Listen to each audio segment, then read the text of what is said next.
Assalamualaikum warahmatullahi wabarakatuh. Perkenalkan, nama saya Levia Suci Cahyani dari kelompok 11 pada mata kuliah Manajemen Resiko Keuangan Syariah. Pada kesempatan kali ini, saya akan membahas mengenai prinsip-prinsip good corporate governance pada lembaga keuangan syariah. Yuk teman-teman, kita simak. Di sini saya akan membahas 5 sub pembahasan. Yang pertama, pengertian dari GCG. Yang kedua, prinsip GCG pada lembaga keuangan syariah.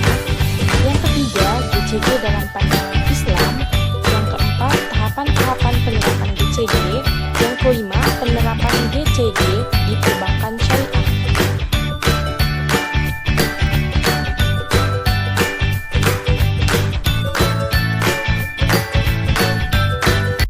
Pengertian Good Corporate Governance. Good Corporate Governance atau yang disingkat menjadi GCG secara istilah berasal dari bahasa Inggris, yaitu good yang artinya baik, corporate yang artinya perusahaan, dan governance yang memiliki arti pengaturan. Secara umum, Good Corporate Governance diartikan sebagai tata kelola perusahaan yang baik. Menurut Organization for Economic Cooperation and Development, Good Corporate Governance didefinisikan sebagai sekumpulan hubungan antara pihak manajemen perusahaan, board and pemegang saham, dan pihak lain yang mempunyai kepentingan dengan perusahaan. Materi selanjutnya yaitu tentang prinsip-prinsip Good Corporate Governance pada lembaga keuangan syariah.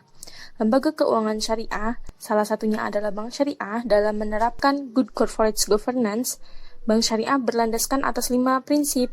Yang pertama ada transparansi atau keterbukaan informasi. Yang kedua ada accountability atau akuntabilitas. Yang ketiga ada responsibility atau pertanggungjawaban. Yang keempat ada independensi atau kemandirian. Dan yang terakhir ada fairness atau kesetaraan. Selanjutnya materi tentang Good Corporate Governance dalam pandangan syariah Islam. Dilihat dari sudut pandang syariah Islam, terdapat prinsip syariah yang mendukung terlaksananya GCG ini pada lembaga keuangan syariah, khususnya bank syariah. Prinsip syariah ini adalah bagian dari sistem syariah, sedangkan sistem syariah terdapat 2 perspektif, yaitu perspektif mikro dan makro.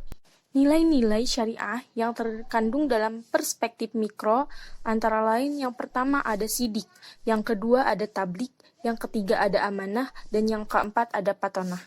Sedangkan dalam perspektif makro, nilai-nilai syariah dalam perbankan syariah haruslah dapat memenuhi kontribusi bagi kesejahteraan masyarakat dengan memenuhi 4 hal. Yang pertama ada zakat, yang kedua ada pelarangan riba, yang ketiga ada pelarangan judi dan maisir, yang keempat ada pelarangan gharar. Selanjutnya materi yang keempat, yaitu mengenai tahapan-tahapan penerapan Good Corporate Governance. Tahapan dalam Good Corporate Governance ada 3. Yang tahap pertama yaitu tahap persiapan. Dalam tahap persiapan terdapat 3 langkah utama yang harus diambil. Yang pertama ada awareness building. Yang kedua ada GCG assessment. Yang ketiga ada manual building. Tahap yang kedua yaitu tahap implementasi. Dalam tahap implementasi ini juga terdapat 3 langkah utama. Yang pertama ada sosialisasi, yang kedua ada implementasi, dan yang ketiga ada internalisasi. Dan tahapan terakhir yaitu tahapan evaluasi. Oke, materi yang terakhir yaitu mengenai pelaksanaan Good Corporate Governance pada perbankan syariah. Bank syariah memiliki tanggung jawab kepada nasabah penabung, pemegang saham, investor obligasi, bank koresponden, regulator, pegawai perseroan, serta masyarakat dan lingkungan, sehingga penerapan GCG ini menjadi sangat penting bagi setiap bank syariah.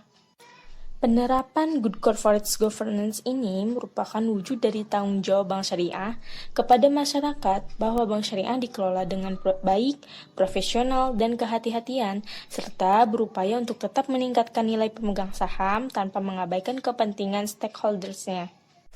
Peranan dari masing-masing bagian dalam institusi perbankan syariah hampir sama dengan perbankan konvensional. Akan tetapi dalam perbankan syariah dibutuhkan auditor syariah dan dewan pengawas syariah sebagai fungsi kontrol pelaksanaan prudensial syariah atau kehati-hatian di dalam operasional perbankan syariahnya. Alhamdulillahirrabbilalamin, materinya sudah selesai. Terima kasih kepada teman-teman yang sudah menyaksikan video ini. Mohon maaf apabila ada kesalahan baik dari segi materi, pemaparan video maupun kualitas videonya. Terima kasih semuanya.